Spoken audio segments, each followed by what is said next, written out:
Good morning, ladies and gentlemen, boys and girls.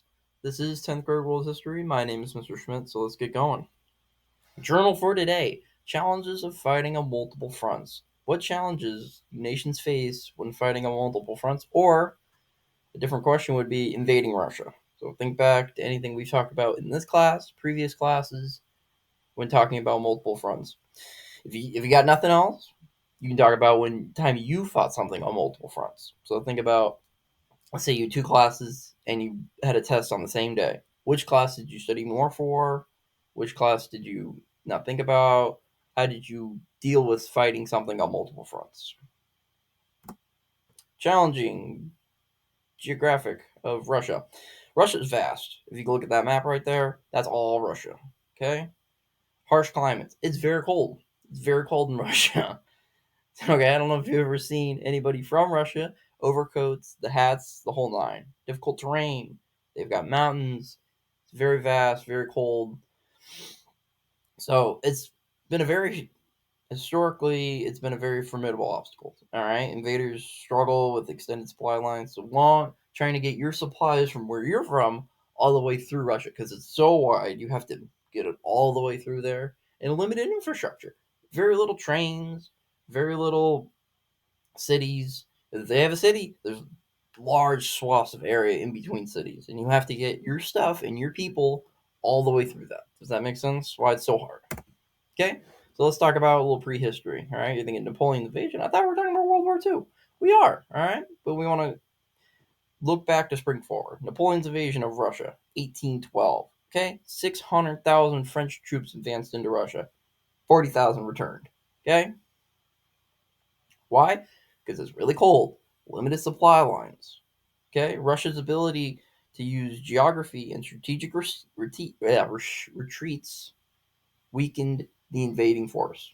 Okay, so the further they pushed back, the longer, the more that they got sucked in, and the colder it got, the worse the supply lines got.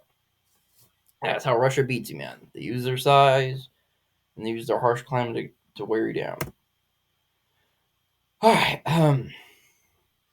we're talking about Hitler's invasion, Operation Barbarossa. Okay, very easy. Seize Soviet resources like oil and agricultural land. Okay, you need food, you need oil. Oil to use the tanks, food for the troops. Okay, and eliminate the Soviet threat to the Eastern Front.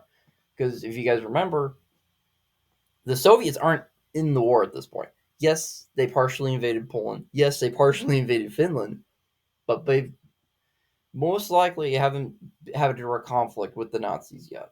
Okay, so there's a non-aggression pact there, but Hitler breaks it just to knock the Soviets out of the war altogether.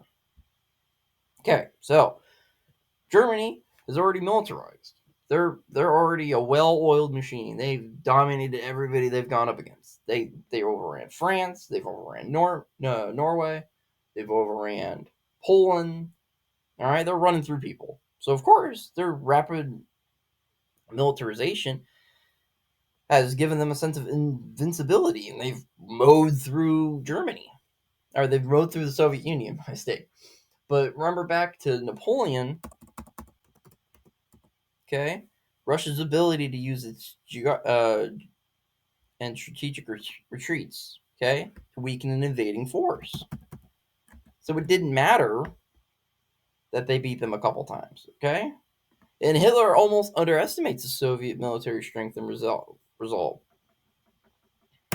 let's talk about Operation Barbarossa, all right? 3 million troops attacked the Soviet Union. Remember, 600,000 French soldiers. Now, 3 million German troops attacked the Soviet Union. Again, blitzkrieg tactics overwhelmed Soviets. Soviets aren't militarized yet. Okay, they're not ready for the sort of lightning war that Germany has used to wipe out everyone. Does that make sense? And they got three key cities: Leningrad, Moscow, and Stalingrad. Three major cities they got to hit. Okay, now while getting there, Battle of Smolensk slows the German advance towards Moscow. All right, they're starting to get worn down. Siege of Leningrad, prolonged, devastating blockade, millions dead. Okay, and then the battle for Moscow. a Soviet counterattack halts the German troops there. So once the German troops get shut down at the Battle of Moscow, now it's time for the Soviet resistance. Scorched earth. All right, Soviet destroys infrastructure and uses resources to deny them to the Germans by making it difficult for them to sustain their advance. All right, remember the supply lines? Super long. Russia's very large. So if you don't give them anything, they have to get all their stuff from Germany all the way on some wagons and trains and stuff, get it all the way up to the front lines. That's very hard. Okay? Soviet mobilized reserves and relocated industrial resources to continue their war effort despite the German invasion. Russia is so large and so vast, and there's so many people that they were just able to just change where they made stuff, change where their soldiers came from, because they're that large. So does that make sense? Because Russia's so big that they were able to kind of change and mold and let the German advance come in. Remember, tactical retreats. You let them tactically retreat. You let them get all the way in, and then it gets cold, and then they use their harsh climate against them. Okay, outcomes of Operation Barbarossa. Germany failed to capture Moscow, Leningrad, and Stalingrad. The Soviet Union remained in the war, creating a two-front conflict for Germany. Yeah, and the turning point was this German decline. It showed the limits of a blitzkrieg and harsh climates and prolonged campaigns. It's lightning war. It's strike. It hits you quick. It knocks you out. You can't knock Russia out one shot, right? So if it took them, let's use boxing as a term here. Instead of a first round knockout like Mike Tyson, it took you 9 rounds like Rocky. So you know what I mean? It'll wear you out, and you just can't knock Russia out that quick. Massive human cost, millions of soldiers, civilians, both sides, and yeah, so increasing atrocities and targeting of Jewish populations during the Holocaust by both sides. Both of them didn't like the Jews. All right, so when talking about the harshness of the Holocaust, it was both. It was on both sides. Both sides didn't like them. Both sides thought it was better. It would be a better world without them, and that's just tragic.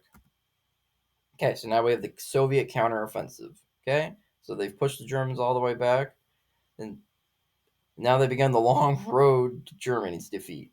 Because once the Blitzkrieg was stopped, and they were just running out of. Remember, they went for oil and food. They did not get oil and food when they got knocked out, so they lost a lot of troops. Didn't get the oil, didn't get the food. So now the Soviets and their large swath of population are slowly pushing against the Germans after they just got wiped out. Okay? So exit tickets. Before you leave today, what was the impact of Operation Barbarossa on the war? Okay? 2 to 3 sentences. Give it to me before you leave. Adios.